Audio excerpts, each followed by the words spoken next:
Assalomu alaykum hurmatli tomoshabinlar, kanalimizga xush kelibsiz. Agarda siz kanalimizda yangi bo'lsangiz, obuna bo'lib qo'yishni unutmang. Dizayn jamoasi a'zosi Dilshodbek Musabekov vafot etdi. Dizayn jamoasi a'zosi Dilshodbek Musabekov vafot etdi.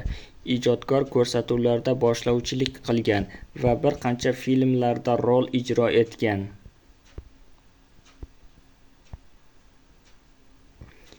Dizayn yumoristik guruhi a'zosi, komik aktyor Dilshodbek Musabekov vafot etdi.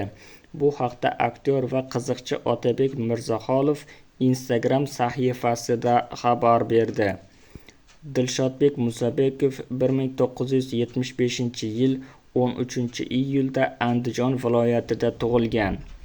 U ijoddagi faoliyatini turli hajviy ko'rinishlar hamda quvnoqlar va zukkolar tanlovlaridan boshlagan.